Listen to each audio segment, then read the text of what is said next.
One of our partner companies was spending $2,500 per month on SEO, and they had no idea if it was actually helping them grow their business. After 8 months of working with us, they had back-to-back all-time high months in revenue and an SEO game plan that was working to help grow their business. In this video, I'm going to cut through all the SEO BS and give you the blueprint to help you start using SEO to grow your business. Here are 4 ways to know if your SEO is actually good. The first one is keyword tracking. This is the tool that we use called BrightLocal. Basically, what you want to do is take all of your keywords that you would want to rank for and put them into a system that's going to track your rankings on a weekly basis. So in this example, this company was ranking at 20 keywords in position 1 and 9 in 2 through 5. These keywords would be like HVAC repair in this city, or gutter cleaning in this city, or whatever the service is in the city that you want to offer. So as you can see, they weren't ranking too well in the beginning. Slowly over time, we were starting to track their progress, and now you can see this was back in September. So about like 6 to 7 months later, they have 109 keywords in position 1, where before they had 20. So they 5x the number of position 1 keywords and 5x on 2 through 5. The most important part of tracking your keywords is that you will know if you're actually ranking for more keywords and higher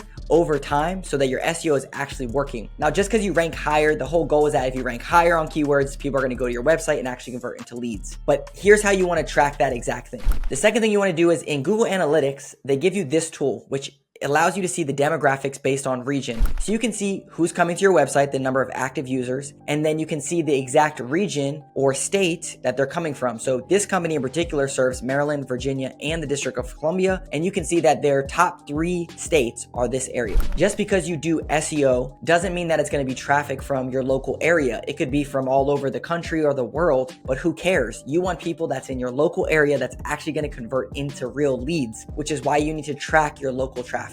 The third way to know if this is actually working is another Google Analytics tool, which this is an events tool. On your website, you want to actually convert the traffic that's coming to your site into real leads. So you rank higher, number 1, you get local traffic, number 2, and then you convert that traffic, number 3, into actual leads. This is what you would want if you're paying for SEO, is this full transparency into it. So you can see in this example, they had 376 total users. 16 of those people filled out a contact form. 15 of those people filled out an estimate request form. 9 of them clicked on the phone numbers, and 8 did a chat widget on their website. And the goal is to get 10% of your website traffic into leads. That's how you know that the traffic is good and it's ready to convert and you have the right call to actions on your website. The fourth piece of SEO is actually offsite SEO, which is your Google business profile. So the things that we've talked about in those first 3 is your website SEO rankings and performance. Now this part here, if you go to your Google business profile, you can click on performance. And in performance, you can select the time period up here. And it's not the most robust reporting from Google, but usually we just pick the month prior and we can select January 25. Now, the first thing you want to see is your overview here. You can see how many calls that you've gotten, and you can see year over year. Same thing with website clicks. Directions don't really matter. Bookings, if you have bookings set up, you can see your number of bookings year over year. The most important thing here is that you're getting more activity on your Google business profile. Now, if you scroll down, this is where the actual SEO juice is. So the first thing you can see here is the people that viewed your business profile.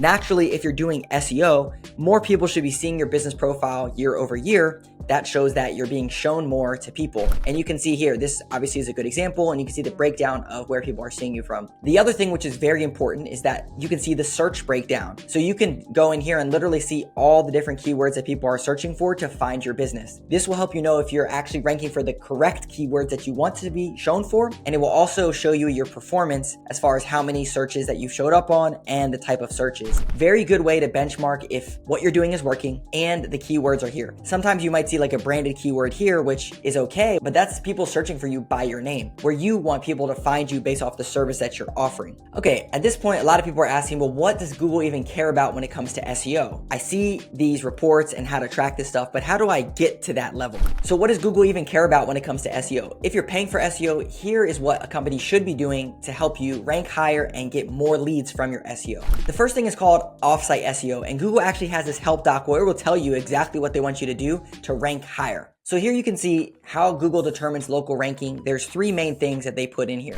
The first one is relevance. Relevance basically means the person that's searching for a service, your business does that service. A lot of times companies that don't have the service in their name, it's going to be harder to rank. For example, if you do HVAC, but you don't have HVAC in your name, it might be harder to rank because Google doesn't directly say, oh, this company definitely does HVAC. That's what relevance is. The second one they have here is distance. Now you can see with distance, basically, if you're not in the target area that you're trying to rank, it's going to be hard to be shown. A lot of times companies are not located in big cities, but they're located in suburbs, and it's harder to rank in the big city if you don't have a physical location there, because Google takes your proximity to the searcher and it uses that when it's saying, hey, call this company or use this company. And the last one is prominence. Prominence is how prominent you are that Google says you are the #1 company. And the best way that you can get this is by having the most amount of reviews in your local area. So if you were to do a search in your area for the service that you offer, see who has the most Google reviews, then go get more Google reviews than them, make sure that your name has a service that you offer and you're located in the target area that you want to rank.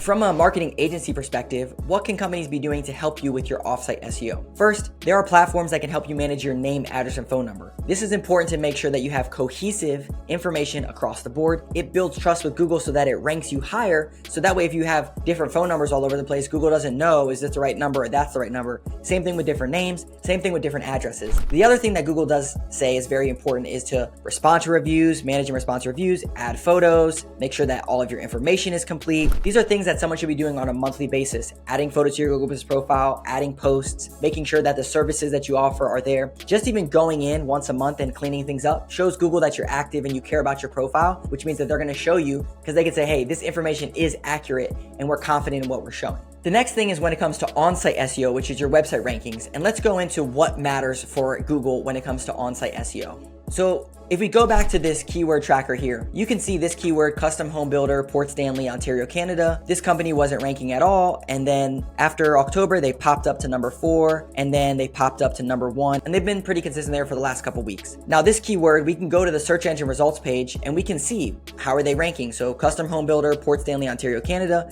And then you can see this page here ranks #1. Let's go to this page and dissect it. So on this page, there are 3 things that Google wants from a technical SEO perspective. They want a title tag that mentions the service and the city. So custom homes and renovations serving Port Stanley, Ontario, Canada. The meta description, they want something in there that mentions the actual service area.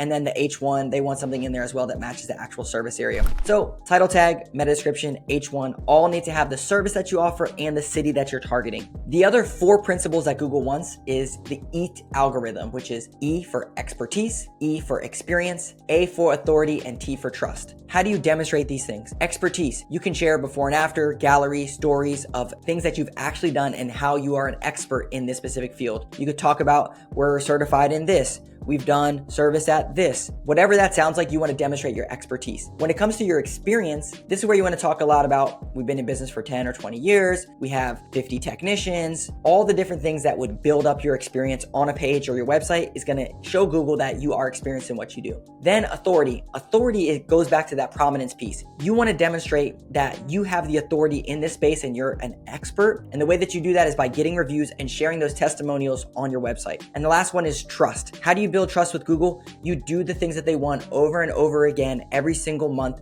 and they start to trust you. Just like with this example here, you can see they weren't ranking. They popped up to #4, #4.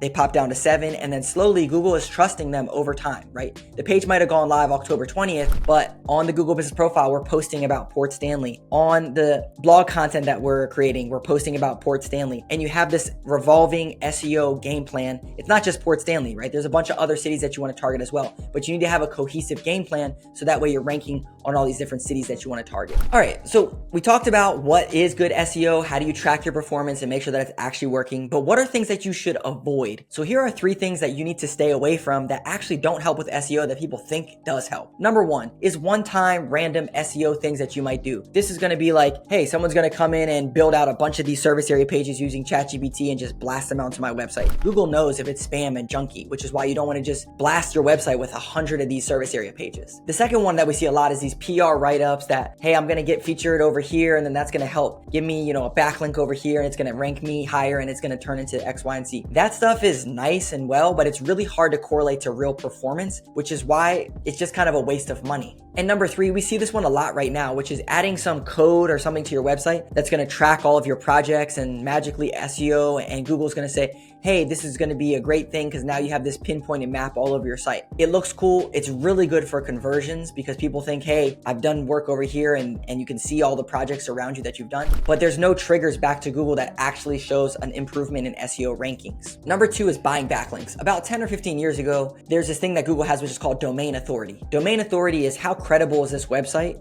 and how high should I rank them based off their credibility. One way to get credibility is to get backlinks from other authoritative sites. So think about like Forbes, CNBC, Yahoo Finance, these big behemoths. Google trusts them. They have a lot of authority. So if you were to get a link from those places, Google would say, okay, well, this company trusts them, so we must trust them too. So let's push them up in their rankings. This is not bad, but it's also not what local SEO is, because local SEO is so much more that goes into it than just backlinks that are going to build your authority up. Could it help you in the long run if you do it over and over again? Sure, but Google cares way more about the number of reviews that you have, the algorithm, the principles that they have. They don't really care much about domain authority when it comes to local SEO. And the last one is keyword stuffing all over your site. The main thing here is you don't want to go to ChatGPT and just pump out a bunch of content that's junk, that's just riddled with all of your keywords to try to play the system. Now, of course, you should use AI and ChatGPT and all these other tools to streamline your process, but it shouldn't be the end of the process. It should be a starting point to create content. There are so many websites that would just throw a bunch of spammy stuff on there and their rankings will actually tank because Google knows this is not true authoritative content that's going to actually help with rankings.